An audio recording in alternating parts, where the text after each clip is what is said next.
Hi, I'm Elizabeth, And I'm Cindy. and we're here with another Feeding Frenzy, the 40-day prosperity plan, and we're on day 22. So this is the second statement again. Okay. I lift up my mind and heart to be aware, to understand, and to know that the divine presence I am is the source and substance of all my good. What does that mean to you today? It means more to me today. Really? Good. How? What? It means a whole lot more to me today. Just simply because it's not something I have to think about now as much. It's just there. It is there, and it's not. Now when something comes up, and when I feel a panic coming, it's almost on the heels of the panic. Do you know what I'm saying? Mm-hmm. Or I get nervous about something. On the heels of that now is that knowing. Yeah. God's got this. God's got I this. don't have to worry about I don't it. have to worry about it. So it's a whole lot easier for me to get there now. Mm-hmm. What about you? The same. I mean, I can almost say it from memory. You know, I don't hardly have to read it.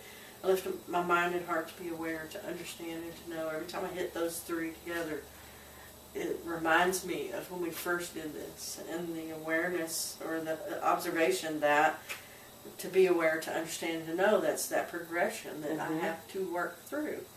And I think we've talked about before where we're at in that progression. And I think now I'm in that knowing, finally. To where I'm not, I've already been through the awareness, I noticed it, I believed it, to that understanding, oh, I get it, that's how it works. And now, I just feel like I can relax into it. So then talk to me about how you moved. We all know how do you become aware of something. Right. So tell me how you moved then from the understanding into the knowing. Practice. Every time you hit that wall, say, okay, God's got this. Every time you hit that wall. And then watch how God gets it. Right. Watch how Noticing, for me, it took noticing, watching, acknowledging God's interaction with that. Right. Excuse me. I think Bob Proctor calls it a terror barrier.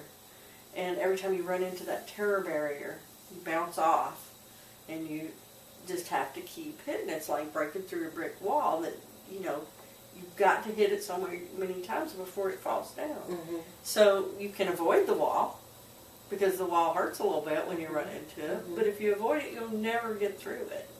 So we have to keep running into that barrier of our limits to say, okay, I'm going to break through this. And for me, and you too, I think, we just kept saying, we're going to learn this or die trying one. We're just I know keep how on. many times you said, I'm going to figure this out, or I'm going to die trying. And I kept saying, don't say that. You don't know what you're going to bring toward you. I know, it's just a figure of speech. I know it's a figure of speech, but still. But still, I'm determined. But it's that kind of determination that moves it. But that From kind the of understanding to the determination knowledge. also took us to new cliffs to jump off. Well, it did. Yeah, It we took had me to take new leaps of new faith. leaps of faith. And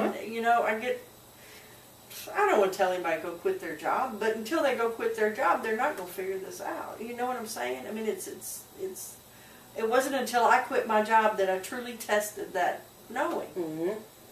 I could talk about quitting my job, and I could know that's what I'm supposed to do, and I could think, well, when I get enough money, but I don't think I would have ever got to get enough money until I jumped, because I always had Plan B, and I always relied on Plan B, and the job for a long time was Plan B. As long as I had the Plan B, I didn't have to trust God. Exactly. That's what it was for me. Exactly. As long as I had another plan, there was no room for God. Right. And There was no need for trust. I've heard of countless stories of people who finally became millionaires after they hit rock bottom. And I thought, I don't want to have to hit rock bottom to become a millionaire or to even be okay. But when I hit what was my rock bottom is when I finally got it. And finally had to trust God because I had nothing else to trust in. And I think that's why they hit rock bottom. And, they come out of it then because they finally had to trust God. When we've done all we can do, then all's left is God. And that's when I think we truly did it. I was watching an interview one time with J.K. Rowling, who wrote the Harry Potter series. And she didn't actually write the first one until she had literally hit rock bottom and was living in her car. But I think, I don't know that she said this, but my interpretation of that is she had to get to that point before she would trust enough to do what she was called to do, which was that writing. Right. She had to hit her rock bottom. But it doesn't necessarily mean I didn't have to hit. I recognized it was brought into my awareness. I don't have to hit penniless and homeless and no job and everything. You know, I didn't have to hit bottom of the barrel before I can start trusting. Right. And I think that was the big turning point for both of us, I think, was when we finally decided, okay, I don't want to hit rock bottom. I just want to trust God. And as soon as we started truly trusting God, things started turning around. In a big way. In a big way. Right. Yes. I mean, we said we trusted God before that, but when we finally, truly proved it by acting on it, By doing it. And taking that leap of faith. then that's when things really started turning around. Was when we had that trust that we could not get anywhere else but from the depths of who we are. You know? It's getting everything else out of the way. I think it's when we have nothing left to lose that we finally That realize we have literally everything to gain. Right. But the point being, I didn't have to get to lost everything before I Thank realized goodness. I have everything to gain. Right. Thank goodness. Yes, thank you God. But I think for a lot of people, it's when they get that desperate that they're not worried about how they look to other people. They're not worried about anything except I got to get a meal on the table. You know, and then that's when they finally trust God or higher power for those things. But until we get to that point where we give up and surrender and say, okay, I'm done. I trust you now. Whether that's with nothing or with everything. You know? That's when it happens. Or at least that's when I notice it happens. So my goal, my personal goal, is to get to the point where I don't have to get to a ledge. Before I jump. Yeah. I can just walk on that faith. Right. I'm just going to Right trust now? God for it. Yeah, I'm getting better, but I still get the ledges. Well, I think it's easier when you're at the ledge. It's harder when things are going well to trust God. And when things are going well, the ego really has a party. Oh, big time. And so it's hard to trust God in the good times. Harder than it is in the bad times. Much. You know, and That's even that phrase "trust God" has changed considerably for me. And the words mean different things depending on where I'm at. Because I used to say that all the time: just trust God, just trust God. It means something so much different to me Oh, now. it does to me too. It does to me too. All right, And switch it's it a up. hard one to explain to anybody either. Until you walk the walk. Right. So we're switching it with love first. Okay. I lift up my mind and heart to be aware, to understand and to know that the love I am. Now let me see. The love is the source and substance of all my good. See, it's divine presence I am, so all those run together. To know that the love is the love and love of all my good. So it sort of runs over. Let me try it again. I lift up my mind and heart to be aware, to understand and to know that the love is the love and love of all my good. What does that tell you? It just tells me that the Beatles were geniuses. Because all you need is love, right? It speaks to me, and it says, it's the love of the love, of the love. You know, what is back of the love? Love. Yeah. And I think that all brings God. this one home. That's, you know, when you get to God, and then there's God, and then there's God, and then there's God. He's the beginning, He's the end. All it is God. Everything is God. Everything. Everything. So And all you need is love. Okay, I'm going to put your name in here now. Okay. I lift up my mind and heart to be aware, to understand and to know that the Elizabeth is the Elizabeth and Elizabeth of all my good. How does that make you feel? That just makes me tap in to my true nature, Mm-hmm. who I am, the truth of who I am. Mm-hmm. It almost makes ego scoot to the side. Mhm. You know what I'm saying? Mm-hmm. Mm-hmm. Because all your good comes from within. It does. And just, it makes me know too. It makes me look at, I am the source. Mm-hmm. I And the source am of the all my source of my good. good. Mm-hmm. That puts that responsibility back on you again. It does.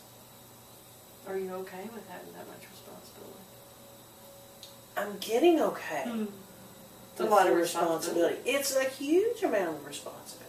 Can you believe you are the only one to blame for all your failures No, and wait a all your minute. success? The ego says, hold on there just a minute. I know.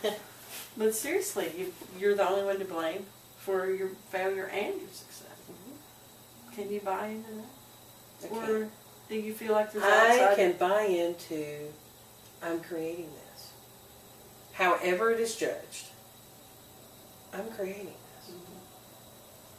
So instead of whining about not having enough money, we should be just saying, okay, Cindy, why don't you have enough money, you know? What are you doing? So, what is the question I ask myself? In that moment, if I need reminding, I just say, okay, what do I need to change? What do I need to change by myself? You know what I'm starting to ask now that we've been studying this? Is what limits am I putting on you, God? Where am I putting the limits on? Show me where to take the limits off. How am I blocking this? How am I keeping you from being God? How am I stopping you?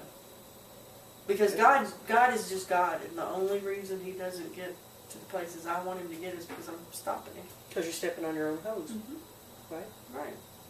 I'm limiting God by putting Him in a box somewhere and trying to do it all myself. Instead of just trusting Him to be God, which is He is anyway.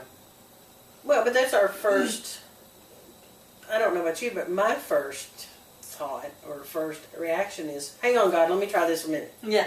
Let me see what I can do with it. Fix it, and if I can't, I'll holler at it. But you know what? I did the same thing as we were growing and maturing. I did the same thing growing up.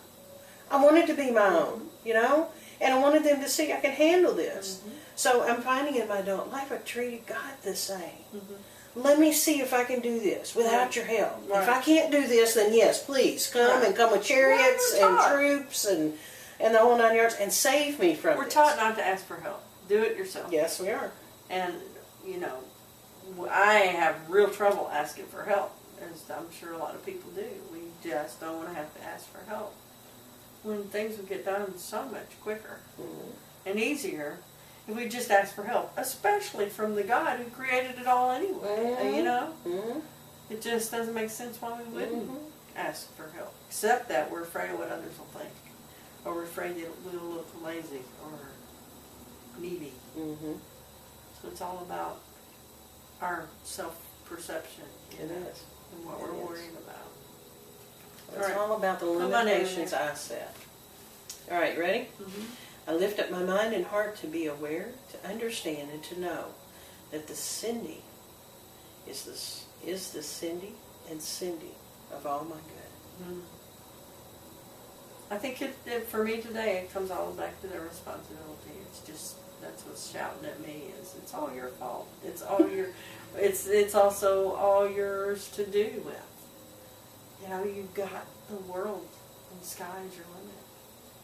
And it's all up to you. You decide. I get to choose how this turns out. I get to choose the end of the story. Isn't that cool? Yeah. That's good stuff. Very, very good stuff. Shreen.